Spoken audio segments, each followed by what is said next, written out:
He's a big movie star from Hollywood. And you're sure there are no phones at the Shady Rest Hotel? Oh, positive, Miss Wayne. Well, we've got a wall phone in the lobby, but it just gives the place a little class. And it's not connected, just like I wrote you in the letter. I'm being buried alive. And there are very few other people there. Only time the Shady Rest ever had over 3 guests at one time was when Miss Pritchett gave birth to triplets in the lobby. Are you happy to have found a grave to put me into? Save your throat. Don't worry, you picked the right place for Mr. Haggard to rest in. Shh, please. Not Mr. Haggard, Mr. Jones. I won't let on he's a movie star. Secret's safe with me. I just want to say howdy, Mr. Haggard. Never miss your pictures. Now, this is Floyd Smoot and Charlie Pratt. They operate the Hooterville Cannonball. She's his secretary. Secret's just safe with them as it is with me. I'd shake hands, but I'm a corpse.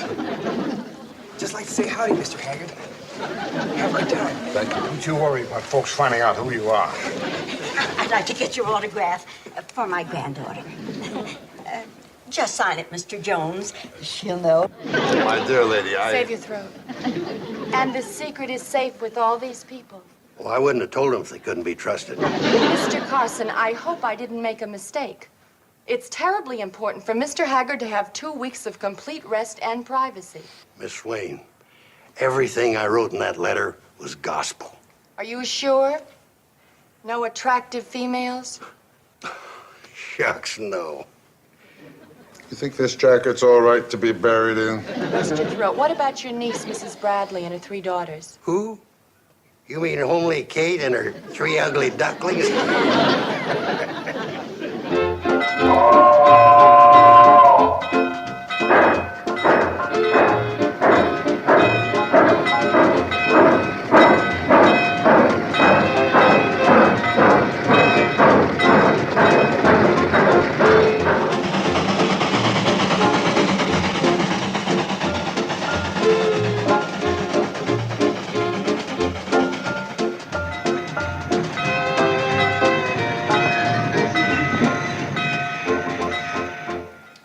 Right this way, folks. Oh, welcome to Shady Rest. Kate? This is Mr. Jones and his secretary, Miss Lucy Wayne. How do, Miss Wayne? How do, Mr. Jones? Let me take your suitcase. Oh, no, please. Oh, well, let's come right this way. That's your niece, Mrs. Bradley? Homely Kate? I don't understand it. She was homely when I left this morning.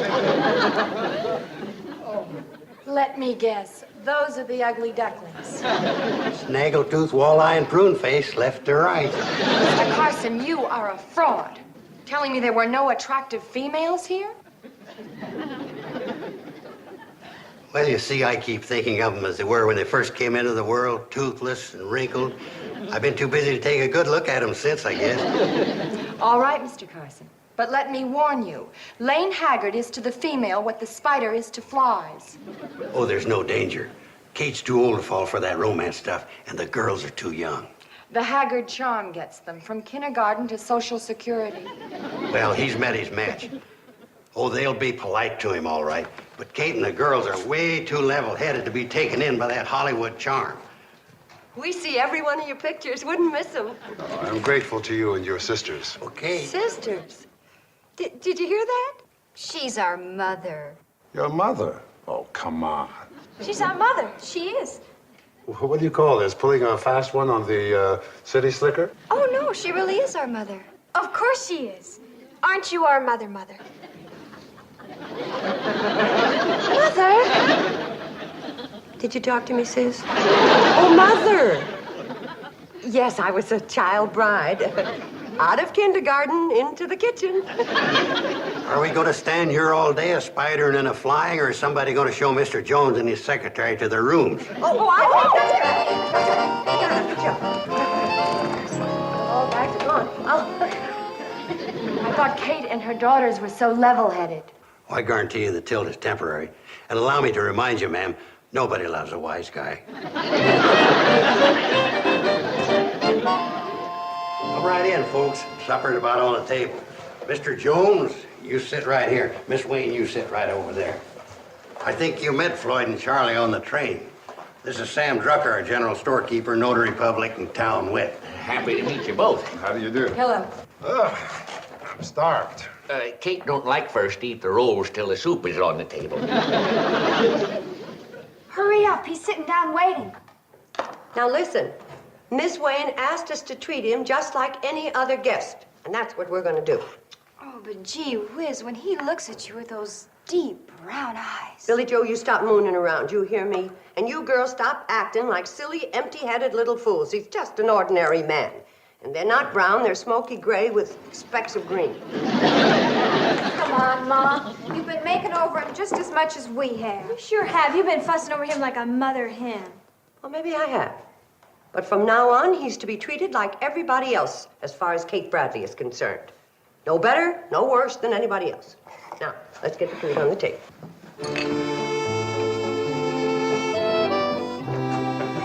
It's the gospel. That's exactly the way it happened. Hey, here comes the food. Soup's on.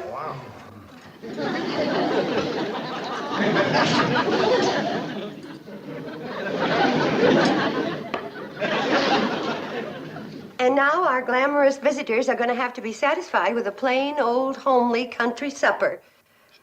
Like us simple folk have to get along on every day. French onion soup, beef stroganoff, asparagus hollandaise, Waldorf salad, and cherries jubilee.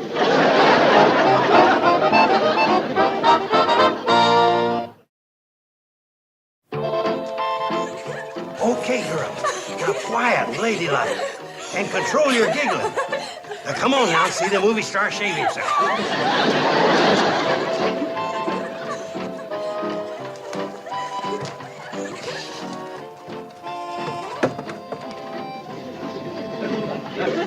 Gee. All right, you've had your 15 cents worth.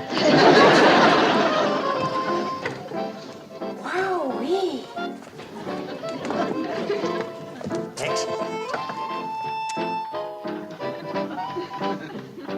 Oh, my gosh. Wait a minute. That'll be another nickel a head, girls. I didn't know he had his shirt off. And I am deeply touched that you named your baby after me. Sincerely yours, and so forth. Ah, that's enough fan mail. I want to write a letter to Darryl Zanuck about the, Shall I close the curtains? Are you kidding? I'm getting 10 cents a head. Some people have to breathe to live. All you need is an audience. Okay, so I'm a ham. Ham. Lane, when your turn comes to die, if there's an audience, I don't think you'll go. When you get through abusing me, we'll get back to work. Come in.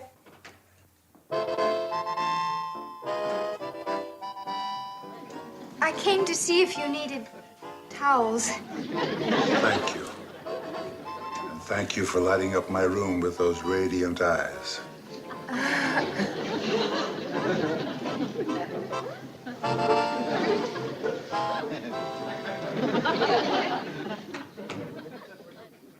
Lighting up the room?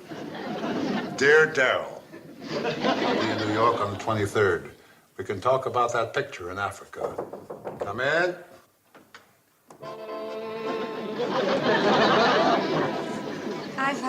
I brought you some towels. Thank you. If this rose could see you, it would die with envy.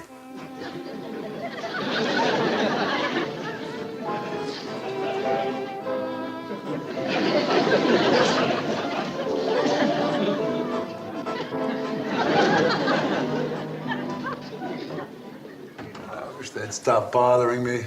Yeah.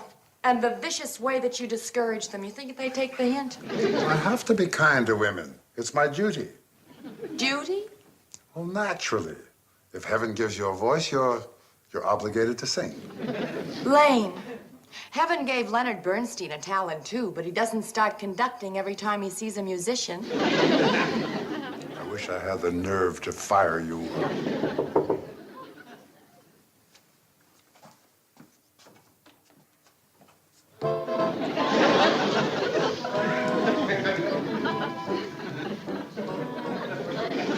see if you needed any towels. Thank you.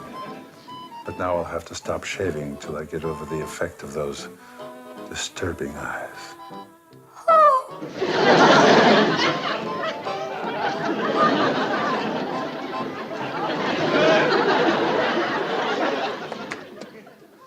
Bobby Joe? Bobby? What is it, Mom? Well, you were looking at the Chicago catalog glass. What'd you do with it? I gave it to Billy Joe. Mom, do you think a young girl from a small country town could find happiness as the wife of a Hollywood star? Well, our gal Sunday did fine with an English lord. So I don't see why you... On second thought, a combination like that could only lead to pure misery. Mom, I'm surprised at you. Taking such an old-fashioned attitude. Here's a catalog. I figured you'd be looking for it. What's wrong?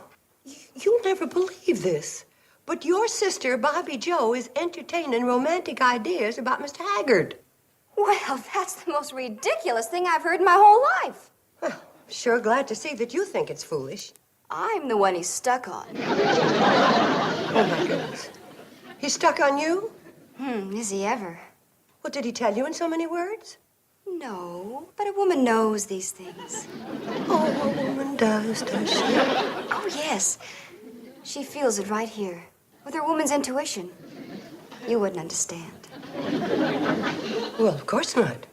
What would us fellows know about that? No, what I meant was you were too... Skip it.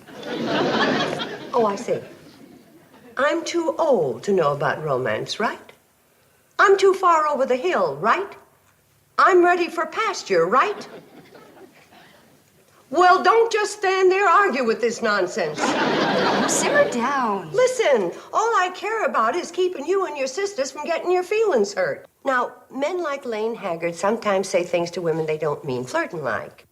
Do you know what I mean, honey? Am I getting through to you? It sure is, and you're right. Good girl. I'm going to go down tomorrow and tell that naughty Lane to stop flirting with Bobby and Betty. I need help. Uncle Joe. He's not here. Well, that's a help. What's wrong, Mom? You look worried. What's nothing, honey? I just want to talk to Uncle Joe. He's bedding down the chickens. What's the trouble? It's nothing I'd bother you with, baby. You're too young for such things. Thank goodness for that. Being young can have its problems. Like the one I'm having right now. What's that, baby? Something to do with school? Yes. I'm set on graduating, Mom. Well, of course you're going to graduate. What's the problem? You think Mr. Haggard will mind waiting 3 years?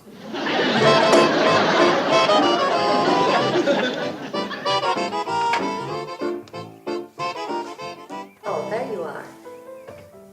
What a beautiful morning. Now, what did you want to talk to me about, lovely lady? That's it right there. That sweet-talking way of yours. Mr. Haggard, my daughters are very young. I wish you'd call me Lane, lovely lady. No, sir. Not on your life. No nonsense. This is going to be cold and businesslike. I'm going to call you Mr. Haggard, and you're going to call me lovely lady. I mean, Mrs. Bradley. This sounds very serious. It is. My daughters never had a chance to be around a sophisticated man like you. So they don't understand that it doesn't mean anything when you pour out those honey words. They've been taking you serious, and they're going to get hurt, and I'm not going to stand for it. Mrs. Bradley, I think your daughters are wonderful girls. I wouldn't hurt them for $1 million. I know you don't set out to hurt them. You see, Mrs. Bradley, the trouble is making love to good-looking girls has become a reflex action with me. I do it automatically without thinking. You got to stop it. You're right. That's what I've been telling myself. But as I said, I don't even realize I'm doing it. Do you know what a pleasure it is to be able to talk this way to an intelligent woman who also happens to be one of the loveliest and most devastating creatures I have ever met? No, Mr. Haggard. No. You're doing it again, huh? You got to concentrate real hard. Hi there, Lane. Now then, let her have it right between the eyes. Go on. Concentrate. Hello, Butch. It's you. I was wondering who that skinny bow-legged kid was coming up the road. Oh, you naughty boy.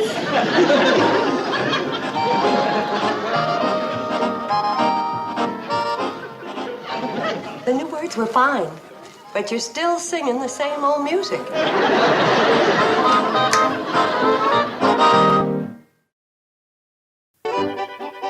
And the girls think he means it. Mrs. Bradley, Hollywood is full of girls who thought he meant it. Why do you think we're hiding out like this? You don't say. I know of 10 women who expect to marry him, and 18 more who think he's madly in love with them. And all because he simply cannot resist exercising his charm on a pretty face. You know something? What he needs to do is find a nice girl and get married. I know a nice girl who's been trying to sell him that idea for 4 years. Really? What, do you think she'd be good for him? I think I'd be great for him. Oh, you mean you? Me is exactly whom I mean. Well, what do you know? Has he shown any interest? Yeah, well, Lane is the most wedding-shy man I've ever met. The sad part is he admits he loves me, and I know I could make him happy. He's afraid of marriage, huh? The sound of wedding bells, he disappears in a puff of smoke. Well, don't you give up. You're a very sweet young lady, and you'll get him yet. But how? I can't force myself on him. Why not? Listen, if they waited for the sheep to walk into the butcher shop, it'd be a long time between lamb chops. You may be right, but I suppose I have too much pride. Afternoon, Miss Wayne. Kate, could I see you for a minute? I have some work to do in my room. I'll see you later.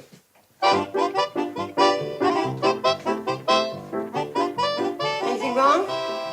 Kate, what happened to those 3 daughters of yours?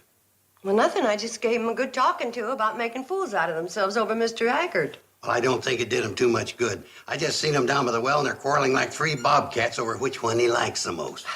Tell you, Uncle Joe, I'm going to have to ask Mr. Haggard to move out. The businessman in me gets sick at the thought. I hate to do it, but he's causing more trouble than he's worth. I've got sightseeing excursions arranged for every day next week at a quarter a head. 30 cents with his shirt off. I know he can't help it, but he's a real menace to all single women as long as he's not married. Uncle Joe, I just got a lollapalooza of an idea. There's no money in it. You've got no head for business. But I'm going to need your help. You get hold of Sam Drucker and maybe Floyd and Charlie, and you're going to need your shotgun. Sounds like a wedding. It's a general idea. Now, here's what we're going to do.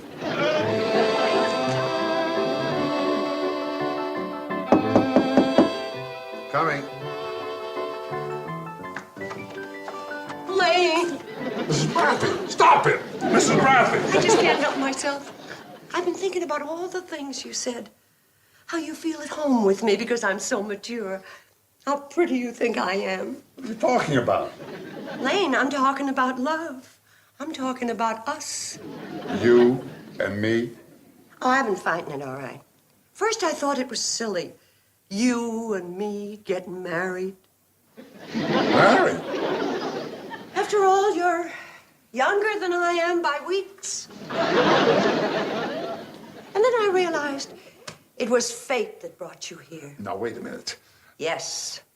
Now I know why I said no to Eldridge Wormser, harness salesman from Medicine Bend. And it was for you that I turned down Walter Schwartz, one of the best Mr. Bones that Simpson's traveling minstrels ever had. It was fate saving me for you.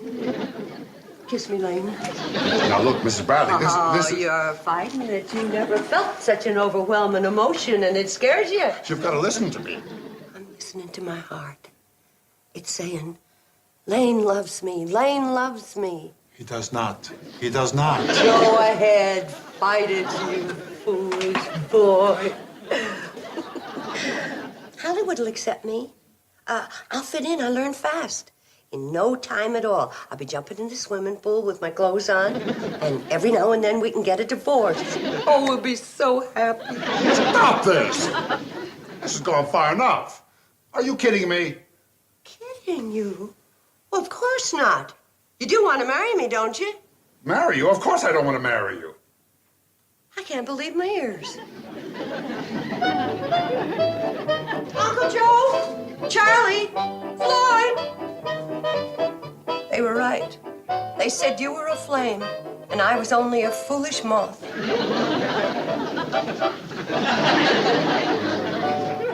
What happened?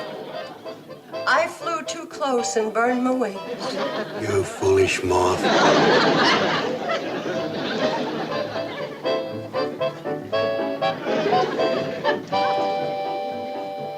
I don't know what's going on here.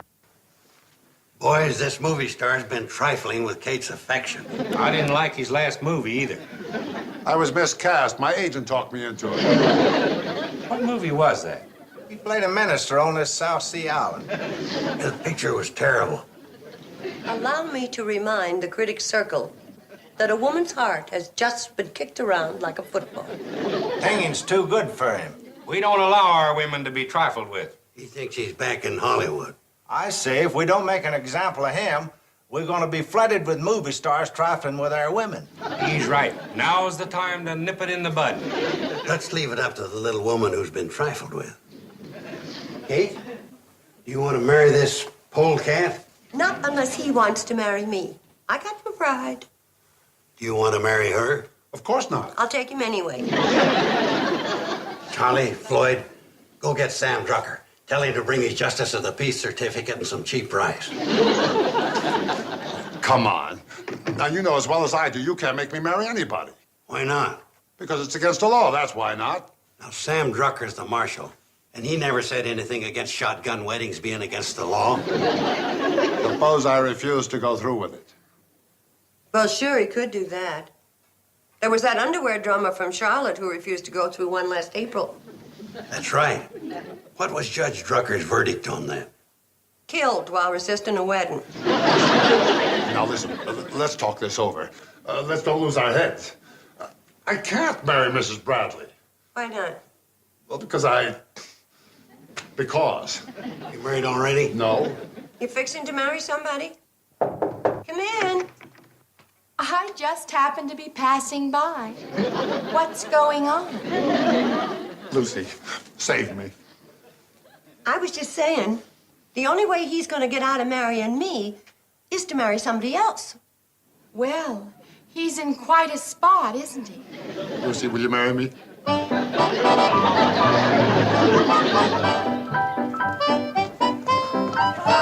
Let's have You know, of course, I plan to have this marriage annulled.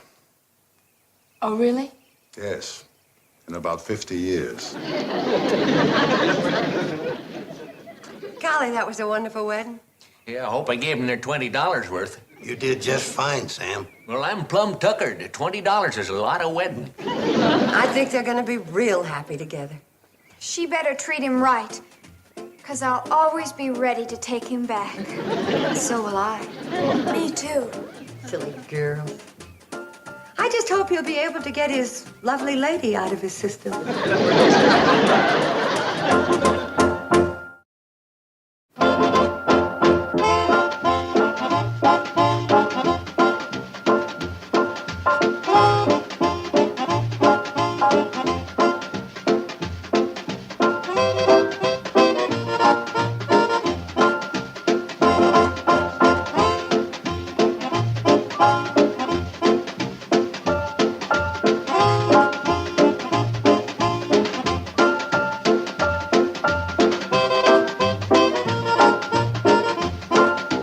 Petticoat Junction.